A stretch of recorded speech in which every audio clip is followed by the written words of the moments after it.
Façonner la terre est une activité ancestrale. De nos jours, elle est toujours pratiquée, soit par des artisans potiers, pour confectionner des objets utilitaires ou des objets artistiques. Elle peut être également utilisée à l'échelle semi-industrielle pour produire des matériaux de construction, comme des briques ou des tuiles. Ces matériaux sont d'ailleurs largement demandés vu le développement des villes dans les pays du Sud.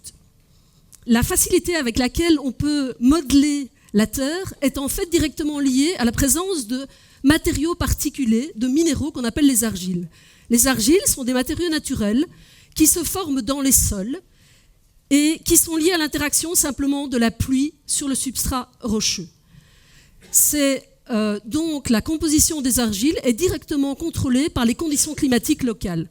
Ainsi, dans les régions équatoriales comme pour le Cameroun, vous avez des sols bien développés dans lesquels se trouvent des quantités importantes d'argile. Notre projet vise à étudier les argiles naturelles du Cameroun afin d'optimaliser leur valorisation dans le domaine des matériaux en construction et de la céramique en général. Plus spécifiquement, nous avons choisi de nous focaliser sur une zone particulière du Cameroun, à l'ouest du pays, dans la région de Fumbam. Pourquoi ce choix ? Eh bien, parce qu'il s'agit d'une région qui a une longue tradition artisanale dans le domaine de la poterie. Et en plus, l'Institut des Beaux-Arts, qui est localisé à Fumbam, vient de créer un master en céramique. Donc notre projet, qui est financé par la coopération universitaire au développement, repose sur un partenariat nord-sud entre 6 universités en Belgique, mais aussi au Cameroun.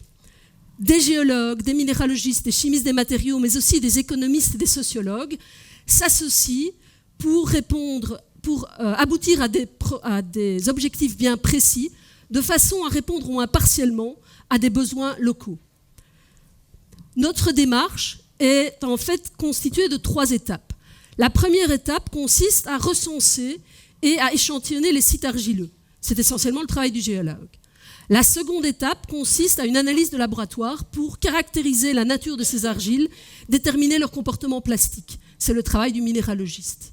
La troisième étape, le relais est pris par le chimiste des matériaux qui va tester des mélanges entre différentes argiles naturelles de manière à obtenir une pâte idéale par rapport à ses propriétés de façonnage et par rapport à l'évolution de sa cuisson des produits de terre. Donc, grâce à la collaboration et à la recherche de 3 doctorants, nous espérons aboutir à 2 objectifs. Le premier objectif est de produire des briques de bonne qualité. Ces briques permettront de construire des fours et ces fours seront installés dans les villages de potiers. Le second objectif est d'arriver à renforcer l'expertise locale dans le domaine de la céramique de façon à assurer la formation des étudiants, mais également à assurer une formation continuée des producteurs locaux. Je vous remercie.